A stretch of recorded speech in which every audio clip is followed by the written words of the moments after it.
Dajahaw, kumusta? My name is Victor, and in today's video, I'm going to teach you guys how to expose SLOG3 because this is what you guys wanted. I posted a poll and that how to expose SLOG3 is #1. Shout out to Prem S for saying how to expose SLOG3 in daytime and nighttime, and we're going to cover both in this video. Maybe nighttime will have an extended version in another episode, but I'm going to cover just the basics and how to get you started on how to expose SLOG3. Now, I'm going to make this tutorial as easy as I can so that if you don't have much experience, you can still nail your exposure very well with just the camera and one extra tool. So let's get started. So why do we want to shoot in SLOG3?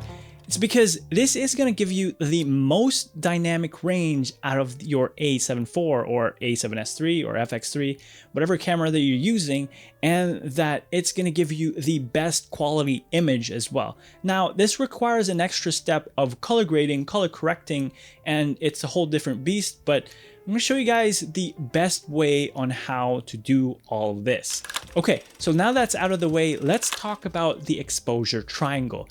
How do we actually expose using the settings of your camera? If you're just learning, I really suggest following these settings or guidelines. Once you've learned these techniques, you can break them because rules are meant to be broken, right? So first, we're going to talk about shutter angle. Well, shutter speed on mirrorless cameras like the A7IV, and that is to set up your shutter speed to double your frame rate. For example, I'm shooting in 24 frames per second, and to double that, the closest the shutter speed that we can get is 1/50th. Same thing with 60 frames per second. You double that, and that's 1/125th because there's no 1/20th of a second on mirrorless camera. So we just pick the closest one to the double of the frame rate. Second is the ISO.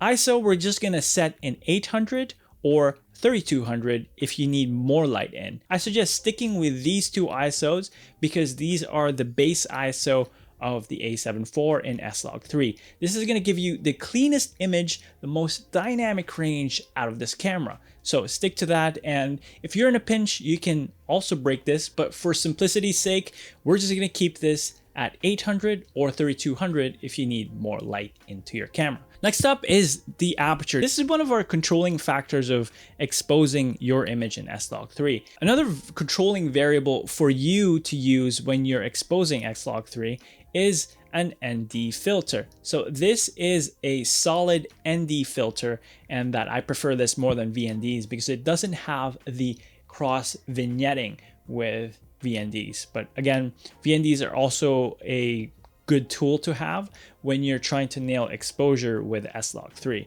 especially because we're starting at a high ISO already. VND is a must because we don't want the lens that we're using to suffer with diffraction, and it's going to lose some sharpness over it if we're using f16, for example. So those are the two controlling variables that you can use whenever you're exposing SLOG3. Another is lighting, but lighting is another topic, and we're going to talk about that in another video because, again, it's such a beast of a topic, and that lighting is crucial. Lighting is crucial, but for now, we're going to stick with run and gun shooting with uncontrolled lighting environments. Let's talk about how to actually expose in SLOG3. This is actually an easy process because we now have the tools that we have to really simplify how to expose in SLOG3. Our reference for exposing in SLOG3 is the metering mode on the camera. Now, I know this is not the most accurate way on how to expose SLOG3. I really suggest getting an external monitor and expose using false color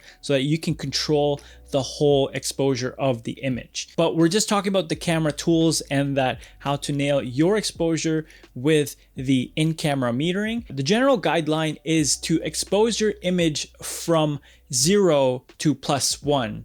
Because we don't need to overexpose over +1 anymore, and that this is a good range for perfect exposure with SLOG3. Right now it's in perfect exposure, but if we max it out to 1.4, it's gonna blink. That little +2 means that you're overexposed in your images. Now, if we do the opposite way around, if it's -2, this is going to say that you're crushing everything. There's no information in the shadows anymore, and you can't recover that. So we're going to go back to f2.8, and now we're in perfect exposure. So let's talk about low light. The only thing we're gonna change with exposing in low light or nighttime is the metering mode, which we're going to use highlights only because we really want to preserve highlights, and we can lift up the shadows with S-Log3. There's so much information with S-Log3, and I know that we want a clean image, but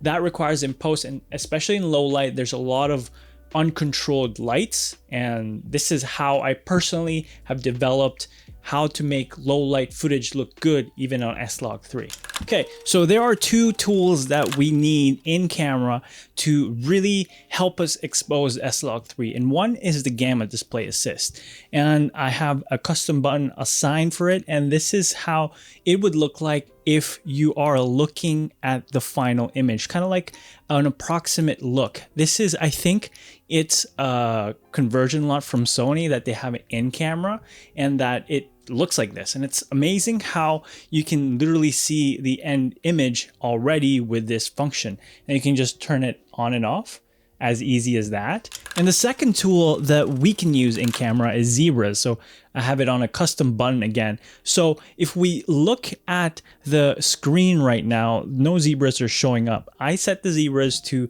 7E plus -5 in range so that I know that the skin tones, the brightest part of the skin tones, is exposed properly. If you guys didn't know, the skin tones are usually around 70 IRE. Depends on the video, depends on the taste, because it can go lower, it can go higher, depending on the look that you want to achieve. But normally in a talking head like this, or in most situations, you want it at 70 IRE. So if we turn on the zebras right now, it's on, but we don't see anything because nothing is overexposed. This is actually still within the IRE range or below. For us to see, we're gonna change the aperture to brighter, and now we can see the zebra showing up on my face. That means that this is over 70 now, and that we need to bring it down again to when it doesn't show up anymore. So now I have perfect skin tone exposure for this side of my face, and like this is kind of like just the contrast, and it shapes around with this window light. You can see that when I go closer to the window, my palm is becoming overexposed, and that to compensate on that, we just need to rise up the aperture, and now this palm is now perfectly exposed, but this skin tone, the side of my face, will be underexposed now. So it really depends on what you're trying to expose. For me, when there's a person in front of the camera, I like to expose with the main subject, which is the face, and this is where I would expose it with the help of zebras and gamma display assist. Okay, so I'm just gonna overexpose this image again, and we're gonna turn back to S-Log, and that with S-Log, you can barely tell that if the skin tone is overexposed. Well, you can now use the gamma display assist. Once we turn it on, we know that the final image is that you're gonna have to bring this side all the way down in post so that we get that clear skin tones. But this is what I mean about perfectly exposing. We need to make sure that it looks good on the final look of the image. So for me, it's f3.2 on this, and also we're on the metering side of plus 0.7, which I talked about earlier in this video, which the metering compensation should be at 0 or all the way to +1. So let me just show you guys the difference between a perfectly exposed image versus underexposed, recovered, and overexposed, recovered back to normal exposure. So this is normal exposure, perfectly exposed. I'm gonna turn on zebras as well. And then we're gonna go all the way to +2. This was the old way with the Sony 8-bit cameras because we really needed to overexpose to the right with those cameras. But with the A7IV, A7S3, FX3, we don't need to anymore with S-Log3. So this is an example. And then we're gonna underexpose to -1. Now everything looks dark, and if we expose, so I'm going to show you guys all three, and you can compare which image is the best. And this is why we really want to nail exposure when we're shooting. Okay, here's an example on how to exposed during the daytime. Right now it's way too overexposed, so we're gonna adjust using the aperture. But given that we are on f16, we don't want that, so we're gonna add an ND filter on there and adjust the aperture again to the right amount of exposure. Looking at the multimetering here, we're gonna set that to 0.7, and if we turn on gamma display assist, we can see that the sky is a little overexposed. So we're just going to change the aperture so that we get the perfect exposure.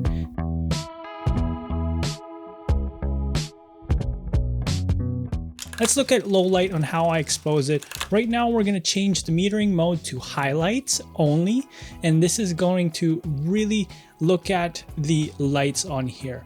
We're gonna change the aperture all the way to f1.4 so that we get back some exposure in there, but given that it's minus 0.3, it's a little underexposed, and we're gonna change the ISO value to 3200 so that we can recover some shadows. We're gonna just adjust the aperture again to f.2 so that we see that the camera is metering it at plus 0.3.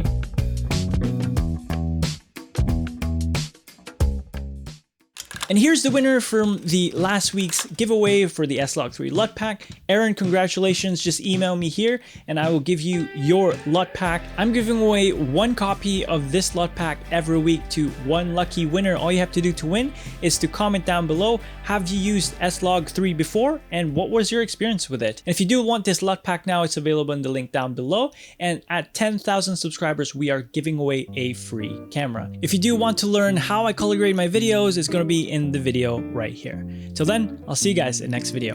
Peace. 너와 나